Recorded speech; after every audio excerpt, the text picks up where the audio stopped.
A ideia de África é uma ideia de fora para dentro, né? Que a gente constrói de fora para dentro.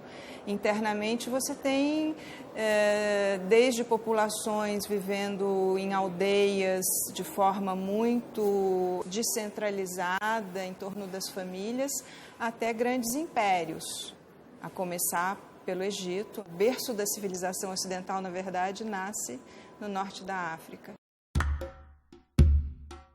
É um continente enorme, o continente mais antigo, onde a Terra começou a se solidificar, foi ali, onde nasceu o homem, o Homo sapiens nasce ali. Onde você tem uma diversidade geográfica enorme, dos desertos às florestas equatoriais, uma diversidade de animais enorme e uma diversidade de culturas e de povos enorme também.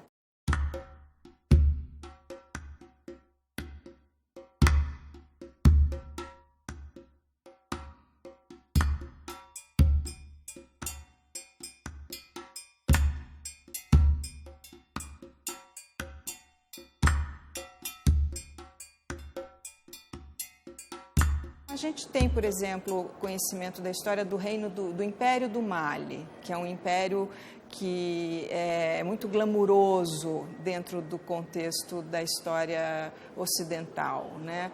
É porque estava associado com riqueza, com ouro, foi um império muito poderoso que se forma numa determinada luta onde Sundiata Keita ganha de seu opositor em 1235. Essa história é contada desde 1235 e hoje sabe-se dessa história porque ela foi contada.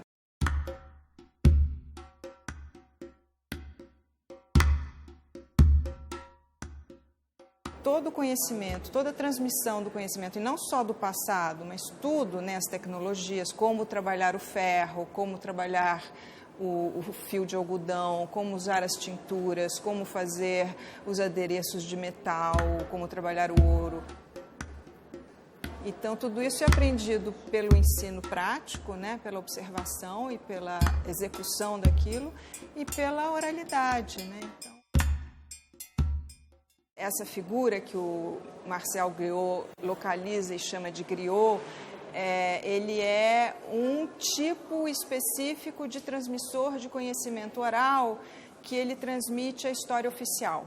Então, ele está perto dos chefes, nos reinos, e ele conta justamente a história do reino do Mali, que eu estava dando exemplo, ele conta a história oficial.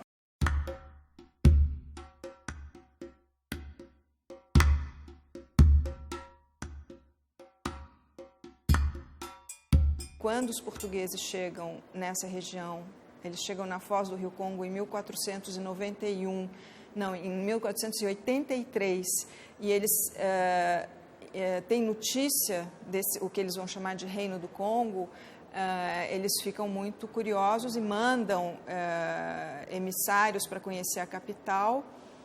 E aí que a gente conhece esse reino por conta dos relatos que esses primeiros portugueses escreveram do que eles encontraram. Eles tiveram intenso contato não só com comerciantes portugueses, mas principalmente com missionários, porque eles aceitaram o catolicismo, eles se tornaram um reino africano cristão, que fez fama também, tanto em Portugal, mas na Europa inteira. Eles se relacionavam com Roma, e os missionários iam pregar e viver na corte do Manicongo e escreviam relatos.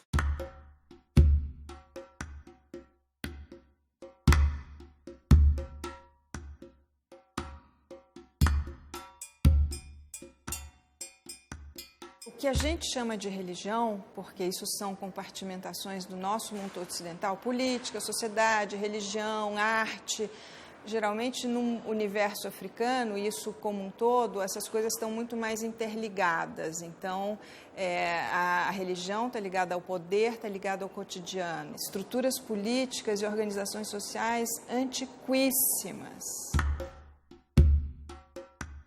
A aldeias ou conjunto de aldeias organizadas em torno daquele que teria sido o que primeiro chegou naquele lugar e, portanto, ele pediu licença para os espíritos daquele lugar, das águas, das árvores, e os espíritos deixaram ele ocupar aquele território e garantiram a fertilidade daquele território.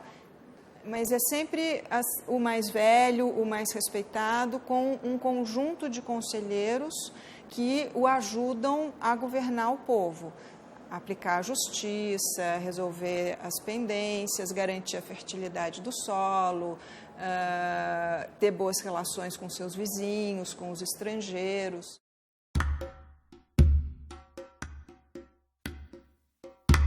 As guerras são intensificadas de uma maneira cada vez mais forte a partir do tráfico de escravos. Criam-se algumas sociedades especializadas na captura de escravos, sociedades guerreiras. O Daomé é um estado que se estrutura por conta de ser um grande fornecedor de escravos. Então, ele troca escravos por armas, o que aumenta o poder bélico dele, ele ataca seus vizinhos, ele consegue prisioneiros, ele vende para os brancos por armas e é o tal do círculo vicioso. O comércio de escravos é anterior à chegada dos europeus. O que acontece é que ganha um volume único na história.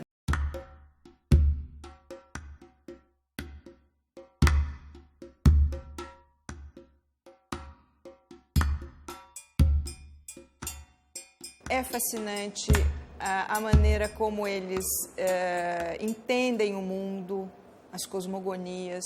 É fascinante as explicações que eles dão para as coisas, completamente diferente das explicações do mundo ocidental. Despertou pouco interesse durante muito tempo por razões ligadas a preconceitos e perspectivas ocidentais que entendem que existem sociedades mais ou menos desenvolvidas, né?